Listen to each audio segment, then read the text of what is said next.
Hello, Crafties. It's Lonnie with Crafty Traveler, and this will be another Scotland video. I think it's episode 20.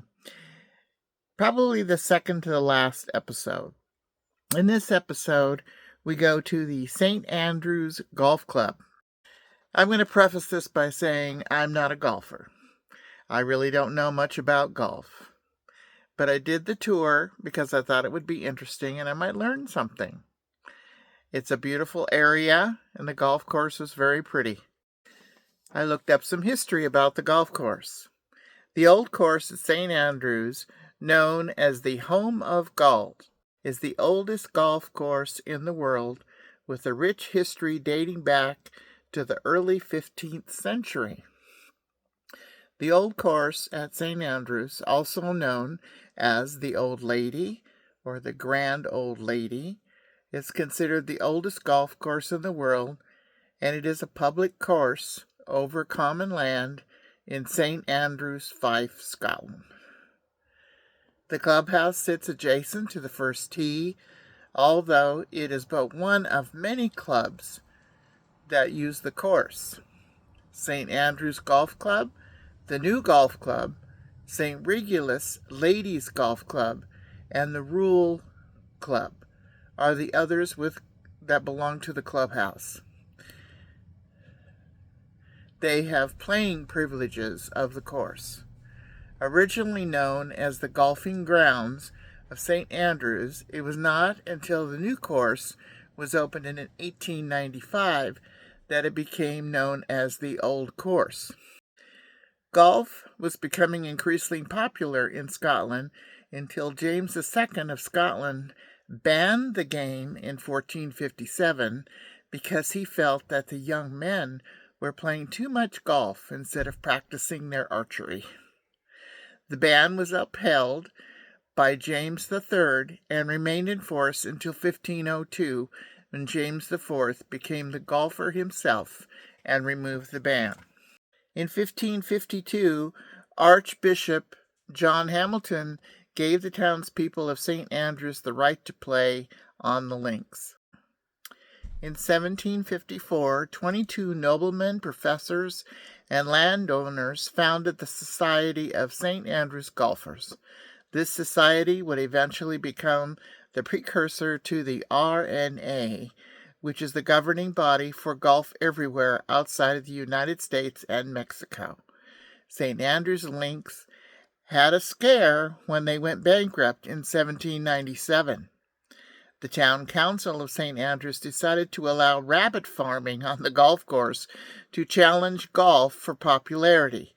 20 years of legal battling between the golfers and the rabbit farmers ended in 1821, when the local landowner and golfer named James Cheapy bought the land, and it's credited with saving the links of the golf. The course evolved without the help of any one architect for many years. The notable contributions to this design were made by Daw Anderson in the 1850s, Old Tom Morris, who designed the first and 18th holes. Originally, it was played over the same set of fairways out and back to the same holes. As interest in the game increased, groups of golfers would often be playing the same hole but golfing in different directions. Until the 19th century, the old course was played on a clockwise direction. Old Tom Morris separated the 1st and 17th greens around 1870. From then, the course was played in an anti-clockwise, or what we call counterclockwise, direction on alternate weeks in order to let the grass recover better. The general method of play now is anti-clockwise, although clockwise play has been permitted one day each year in recent years. The course is closed on Sundays to let the course rest.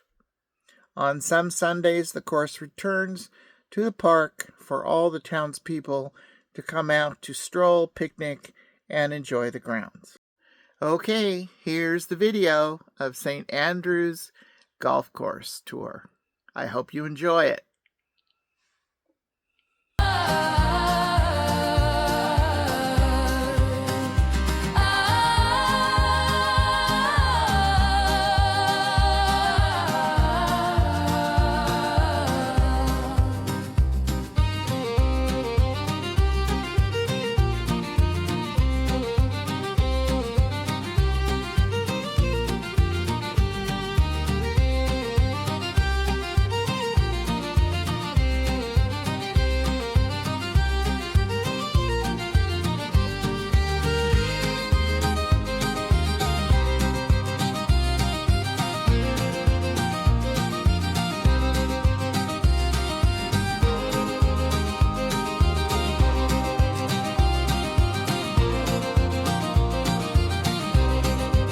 Oh, crafty traveler, where do you roam?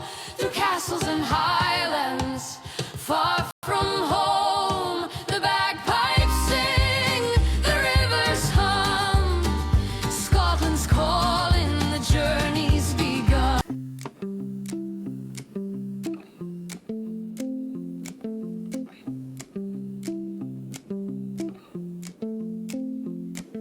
Sunrise creeping in, another day to begin.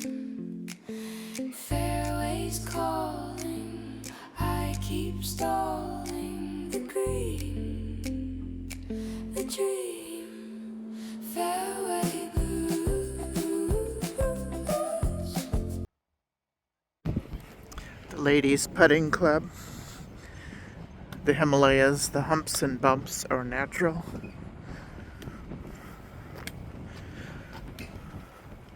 Was laid out in 1860. Close, close. The answer was we need gentlemen helpers. We don't need caddies, because caddies were social outcasts in the very early days. They drank too much, you know, they weren't reliable. And Old Tom didn't want the caddies around the ladies of the Ladies Putting Club. So the club opened with 100 ladies and 50 gentlemen. And so the gentlemen's jobs were to pick the ball out of the hole, to hold the flag. To hold the flag as they played round. The flag never went on the deck, and to keep the ladies' score. Now, somebody said recently, ladies must have learned to count between 1867 and now, but you're laughing. I usually get things thrown at me, you know, when I say things like that. So that was the three jobs that the gentlemen had. And to this day, the ladies of the Putting Club, who don't have gentlemen helpers anymore, you kicked us out in 2014. No more gentlemen. And that was the year that the Royal and Ancient Golf Club of St Andrews introduced ladies to the big club. The little blonde building up there, Royal and Ancient. And Augusta, you American visitors will remember that Augusta came under a lot of pressure as well, not to be an old man's golf club, to not discriminate against women. The same happened here. Now Augusta, I think, a few lady members, correct me if I'm wrong, not many, just a few. We have about 50 or 60 in the R&A here, and these ladies play in the gentlemen's competition. So in the year history breaks down into the convenient time zone.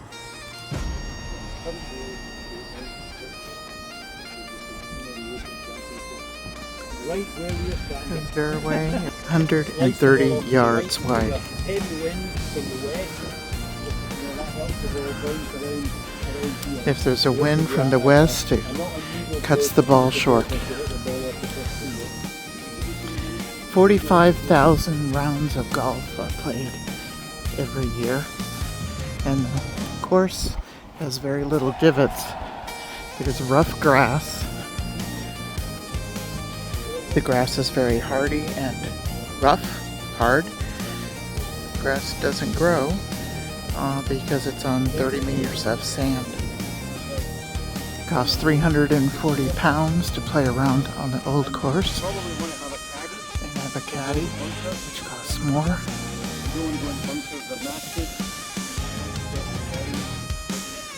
And this building is called the Old Pavilion, where people start. This is where the first tee is, and those people are waiting to tee off. They tee off every 15 minutes. This is the tee practice area, but it's been reseeded and not ready to golf on. Here they're teeing off.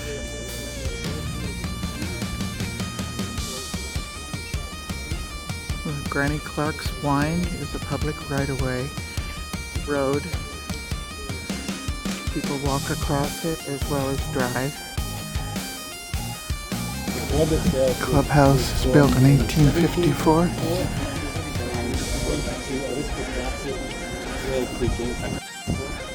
The club is in two parts. The members club, 3,000 members worldwide.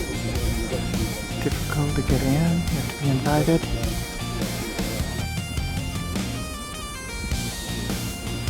The long tees are the black balls, the tee areas.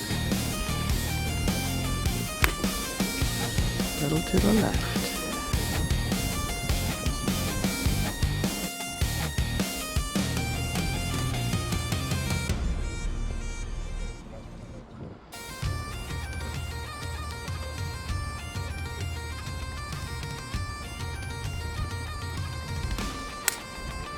Oh, that's a good one. Straight down the middle. Good shot. The members have a spring and an autumn meeting. Special rights. We have special rights on the old course and the new course.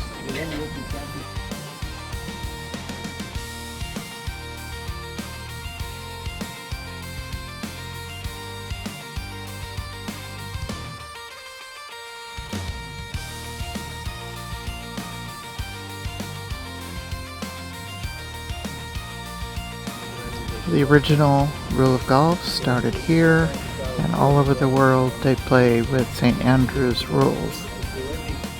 One rule was changed that the Scottish played with a smaller ball, and now they have changed it to a larger ball, like US had played for a while, and they have changed those rules. There's some balls here. Yeah, I see that one. I see that one. A couple more over here. Those are long balls, so they came from that direction and they landed here. They play from that side where they start all the way down and come around anti-clockwise or counterclockwise as we know it. This is the 18th green, created by Tom Morris, who also designed the golf course.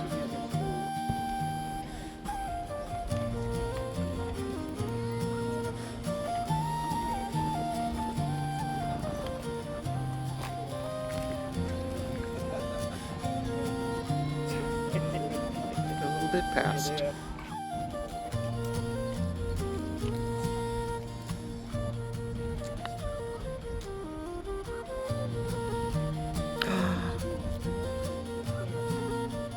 Very close, very close.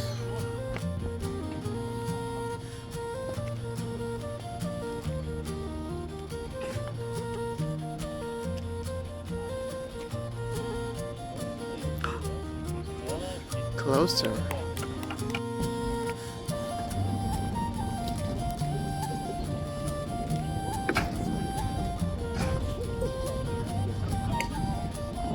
Oh, I just missed it. This green is called Tom Morrison's masterpiece. It's 1800s.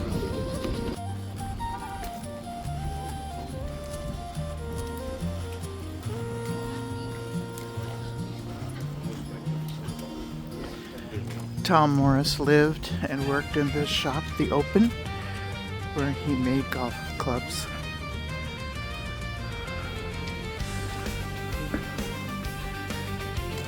That's the famous bridge at St. Andrews. I'm walking on the course of St. Andrews, and there's the little bridge. I think we're all going to get pictures of it. I'm walking on the course.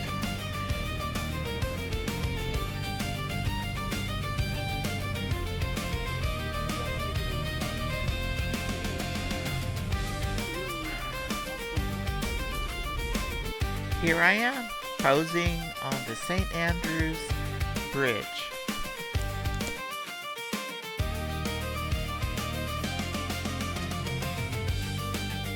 Thank you for watching. I hope you watched it all the way through. It is a beautiful golf course. I did learn history while being on the tour, and it was very enjoyable. Our guide had a lot of good, interesting stories. Unfortunately, I couldn't get all of his voice because he was a distance away from me, but I tried to give you as much information as I could. So, if you liked the video, give me that thumbs up. Comment, share, and subscribe. Stay crafty, smart, creative, and safe when going to St. Andrews Golf Course. I also want to thank my members, Sherry, Rita, Desert Adventures in Arizona, and Sally Forth, for supporting my channel. Subscribing is free. If you'd like to join my channel, it's only 99 cents per month, and it really helps me out. Thank you very much for watching. Stay crafty.